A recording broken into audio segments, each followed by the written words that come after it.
I don't know. It made me feel like all she thought I was doing was just looking for attention, or that I was creating my own issues in my head. Wait, there doesn't have to be something happening to me to make my feelings valid. I can't help feeling this way, and it's all internal, and I don't know how to cope with them, and I don't know how to. That's why I'm in therapy. That's why I'm with you. That's why I'm having these sessions right now. But she just made me feel like I had nothing to be sad about and that I was just complaining.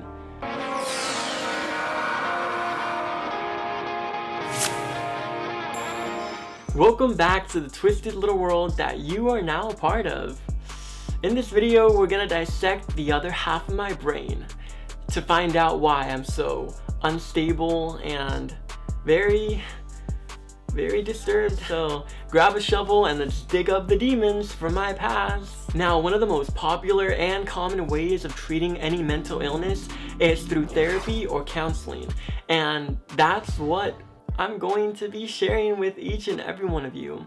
And for those of you thinking that this is clickbait, it's not. I actually lived through this, and a little piece of me actually wishes it was, because it really traumatized me.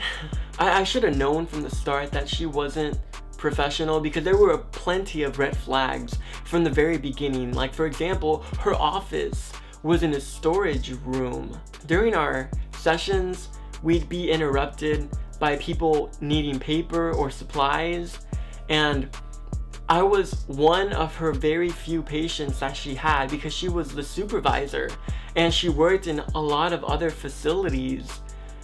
Therefore, I felt like, you know, this person must be well educated. They're very important, therefore they're going to help me.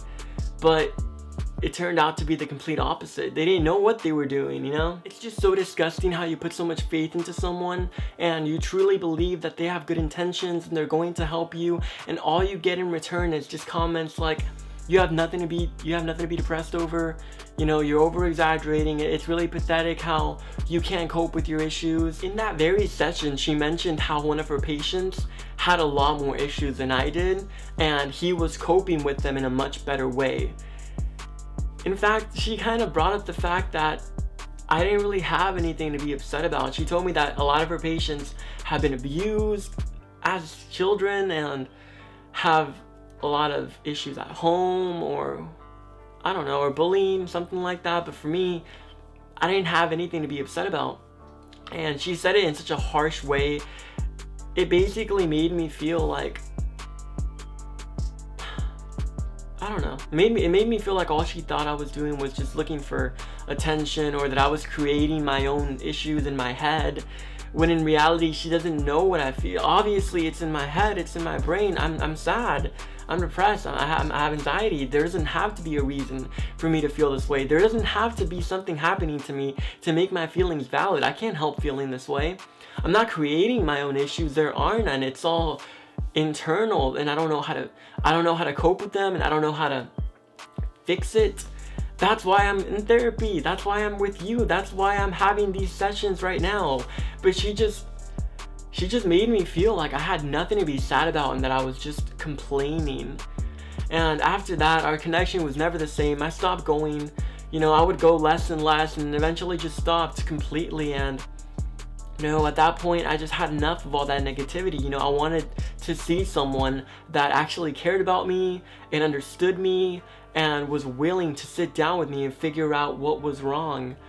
And she wasn't able to do that, and it didn't really seem like she cared. One of the most memorable things that I went through in terms of therapy and counseling is I've had quite a few counselors, actually, that as soon as the session is over, or as soon as you're finished speaking and they have to go, their attitude completely changes. And it just comes off as so ungenuine, and it just makes me feel like, is that all I am to you? Just an hour a week? With that being said, that basically wraps up every single thing that I wanted to cover in this video. For those of you that don't believe in counseling or therapists and think it's just a scam, please keep in mind that there are a lot of good-hearted people out there who want to help you and don't want you to take your own life. And just please remember that just because there's a few bad apples doesn't mean that every single person out there doesn't care. They do care. They're meant to help you, and I certainly came across a lot of them who really just wanted what was best for me, and maybe you will too. But anyways, thank you all for watching. I'll see you next time. Goodbye.